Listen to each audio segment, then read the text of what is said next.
صل وسلم دائما أبدا على حبيبك خير الخلق كلهم مولاي صل وسلم دائما أبدا على حبيبك.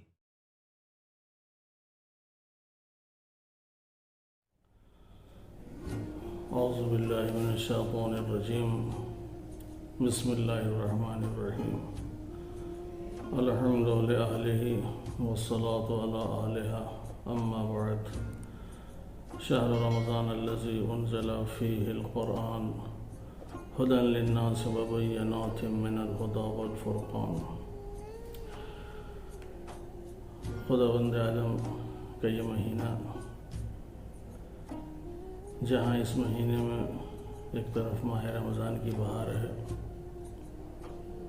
وہیں دوسری طرف قرآن مجید کی بہار ہے. ماہ رمضان کی بہار ہر گھر میں، ہر مسجد میں، ہر سماج اور معاشرے میں اس وقت نظر آ رہی ہے، اور قرآن مجید کی بھی ہر گھر اور ہر مسجد میں تلاوت کی آواز بلند ہو رہی ہے. لیکن اس قدر تلاوت ہونے کے باوجود، ماہ رمضان میں اس قدر قرآن خوانی ہونے کے باوجود، جس طریقے سے انسانی زندگی میں بہار نظر آنی چاہیے، اس طریقے سے انسانی زندگی میں بہار نظر نہیں آتی.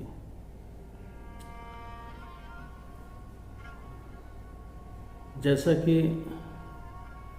کل میں نے آپ کی خدمت میں عرض کیا تھا کہ پیغمبر اسلام کا ایک شکوہ یہ رہے گا کہ پروردگارہ، اس امت نے قرآن کو چھوڑ دیا.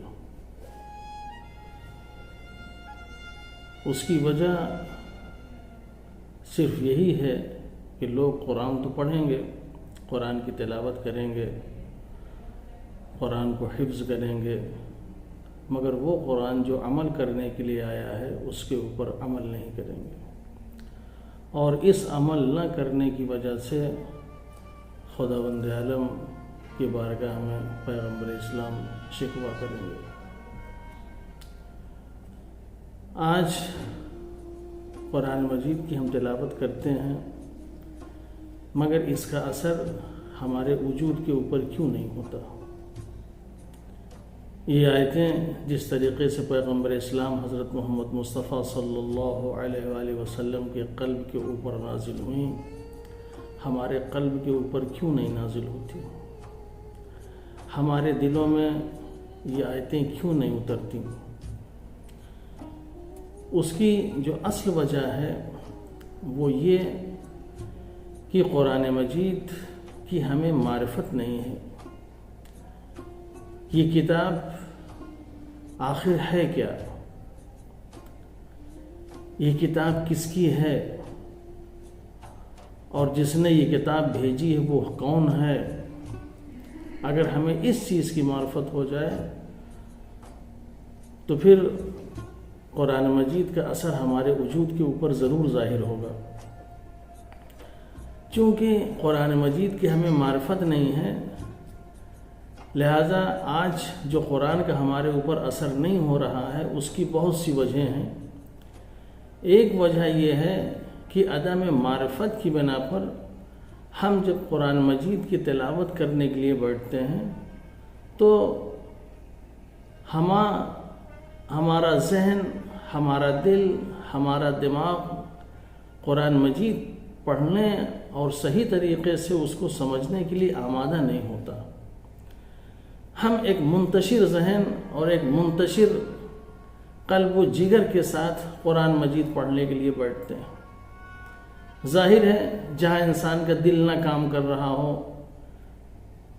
جہاں انسان کا ذہن پراگندہ ہو، جہاں انسان کا ذہن کسی اور چیز میں الجھا ہوا ہو، جہاں انسان کے اندر کسی چیز کی آمادگی نہ ہو، جہاں انسان کے اندر سستی اور کاہلی ہو، وہاں کوئی بھی اگر انسان کام کرے گا دل سے نہیں کرے گا، بس کسی طریقے سے ہو جائے، بس کسی طریقے سے انجام پا جائے۔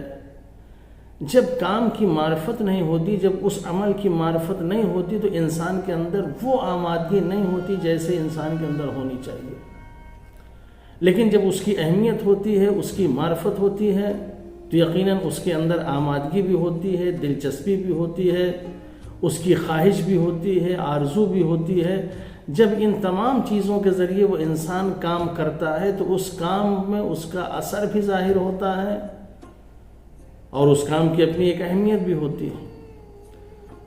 چونکہ قرآن مجید کی ہمیں معرفت نہیں ہے، اس کی عظمت ہمیں معلوم نہیں ہے، لہذا قرآن مجید جب ہم پڑھتے ہیں تو نہ ہمارے اندر وہ دلچسپی ہوتی ہے، نہ ہمارے اندر وہ شوق ہوتا ہے، نہ ہمارے اندر وہ جذبہ ہوتا ہے۔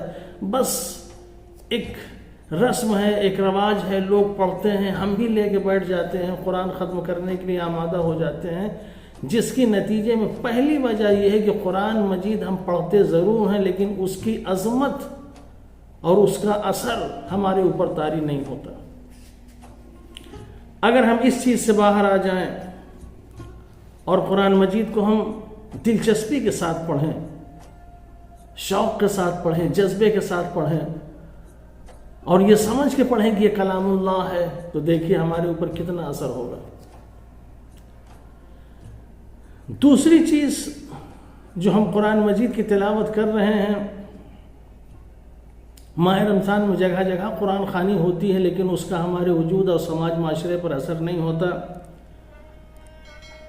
اس کی وجہ یہ ہے کہ ہماری توجہ معنی اور مفاہیم کی طرف نہیں ہوتی، ہم صرف عبارت پڑھنے میں مشغول رہتے ہیں، ہم صرف قرآن ختم کرنے کی کوشش کرتے ہیں، ہم صرف اپنی اسپیڈ بڑھانے کی کوشش کرتے ہیں۔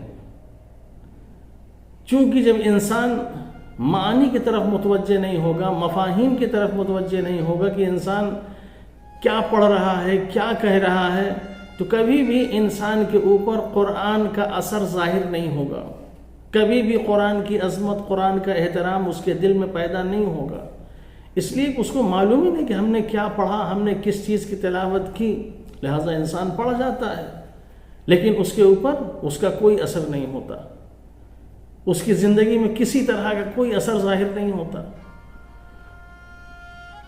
تو انسان جب قرآن مجید کی تلاوت کرے تو معنی اور مفاہیم کے اوپر بھی توجہ کرے۔ جب معنی اور مفاہیم کے اوپر توجہ کرے گا تو یقیناً قرآن کو سمجھے گا، وہ قرآن کا جو اثر ہوگا اس کے وجود پہ ظاہر ہوگا، اس آیت کو عملی زندگی میں لے کے آئے گا۔ تیسری وجہ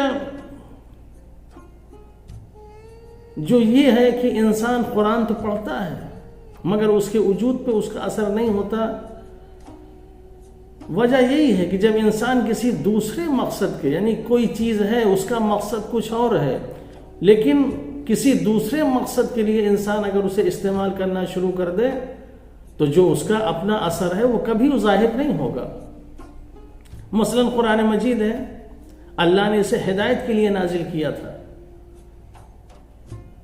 اللہ نے اسے انسانیت کے لیے نازل کیا تھا، قانون الہی بنا کے نازل کیا تھا، لیکن جو قرآن ہدایت کے لیے نازل کیا گیا تھا، بجائے ہم ہدایت کے لیے جو اصل مقصد تھا، مقصد ہدایت، اسے ہم چھوڑ کے اگر قرآن مجید کو ثواب کے لیے پڑھنے لگیں، اگر ہم قرآن مجید کو تعویذ اور گنڈوں کے لیے استعمال کرنے لگیں، اگر ہم قرآن مجید کو کسی اور چیز کے لیے استعمال کرنے لگیں، یعنی مقصد سے ہٹ کر اگر ہم کام کرنے لگیں تو یقیناً وہ چیز ہمارے اوپر اثر انداز نہیں ہوگی۔ آج قرآن ہمارے اوپر اثر انداز کیوں نہیں ہے؟ اس لیے ہم صرف اور صرف قرآن مجید کو ثواب کی غرض سے پڑھتے ہیں، ہم پڑھیں تاکہ ہمیں ثواب ملے، ہمارے مردوں کو ثواب ملے، بس اسی لحاظ سے قرآن پڑھا جاتا ہے۔ قرآن ہدایت کے لیے نازل کیا گیا ہے، اگر ہم صرف ثواب کے لیے مقصد ہمارا یہ ہوگا تو یقیناً جو مقصد ہے، جو ہدف ہے، ہم وہاں تک نہیں پہنچ سکتے۔ آج یہ چیز رکاوٹ بن رہی ہے انسان کے لیے کہ انسان صرف اور صرف اس مقصد سے ہٹ کے دوسرے مقصد کے لیے پڑھ رہا ہے. اسے ثواب چاہیے، اسے کچھ اور چاہیے، وہ دعا کے طور پہ پڑھ رہا ہے یا کسی اور کے طور پہ پڑھ رہا ہے، یا غربت مٹانے کے لیے، یا تنگ دستی ختم کرنے کے لیے، یا پریشانی ختم کرنے کے لیے. جیسے ہمارے یہاں یہ سورے تقسیم کر دیے گئے ہیں.